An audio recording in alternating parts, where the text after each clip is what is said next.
High বন্ধুরা, BD স্মাইলে তোমাদের welcome. আমি আজকে বানাবো পালং টিক্কা। তার জন্য আমি পালং শাক মিক্সির মধ্যে দিয়ে নিয়েছি, মিক্সার গ্রাইন্ডারে পেস্ট করে নেব। এই যে এরকম মিক্সার গ্রাইন্ডারে পেস্ট করে নিলাম।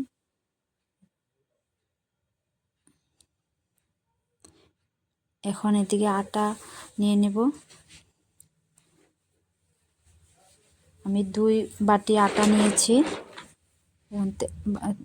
তেল দিয়ে দিলাম, সাদা তেল, নুন লবণ দিয়ে দিলাম,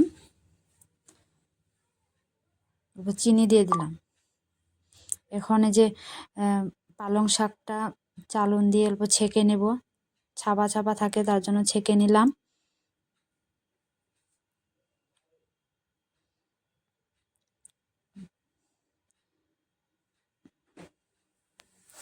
এখন আমি এটা মেখে নেব, এরকম ভাবে মেখে নিলাম। যেরকম দেখো কালারটা কি সুন্দর হয়েছে। এরকম ভাবে ছোট ছোট গুলি করে নিলাম। এখন এদিকে কড়াইতে তেল দিয়ে দিলাম, কালো জিরে ফোড়ন দিয়ে দিলাম। এখন এখানে আগের থেকে ডাল ভিজিয়ে রেখেছিলাম, মুসুর ডাল, এটা দিয়ে দিলাম।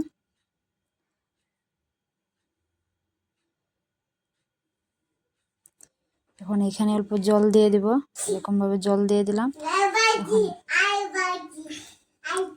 ঢাকনা এটা এখন ঢাকনা দিয়ে ঢেকে দেব 10 মিনিটের জন্য। এটা সিদ্ধ করতে দেব। লবণ দিয়ে দিলাম, এরকম ভাবে ঢেকে দিলাম। এটা এখন 10 মিনিটের জন্য সিদ্ধ করে নেব। এখন অল্প হলুদ দিয়ে দিলাম, লঙ্কা গুঁড়ো দিয়ে দিলাম।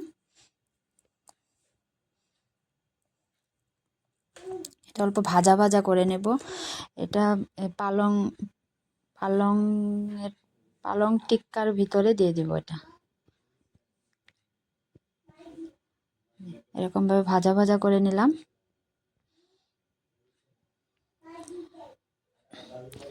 আমি এই রেসিপিটা নতুন করে বানালাম, তোমাদের কিরকম লাগে প্লিজ লাইক করো আর আমাকে সাবস্ক্রাইব করো। যেরকম ভাবে এটাকে বেলে নিলাম। এখন ডালটা দিয়ে দিলাম ভিতরে। এখন এটা নিমকির মতন করে নেব। যেরকম ভাবে নিমকির মতন করে নিলাম।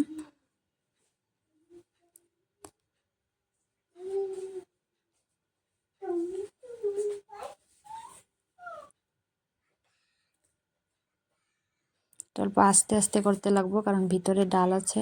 যেরকম ভাবে আমি সবগুলো করে নিলাম। এখন এটা এদিকে কড়াইতে তেল দিয়ে দিয়েছিলাম। তেলটা গরম হওয়ার পরে আমি পুরিটা দিয়ে দিলাম এখানে।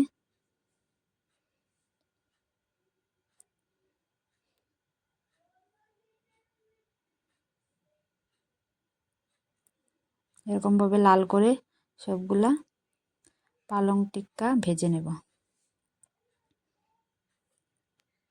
যেরকম ভাবে সবগুলি ভেজে নিয়েছি।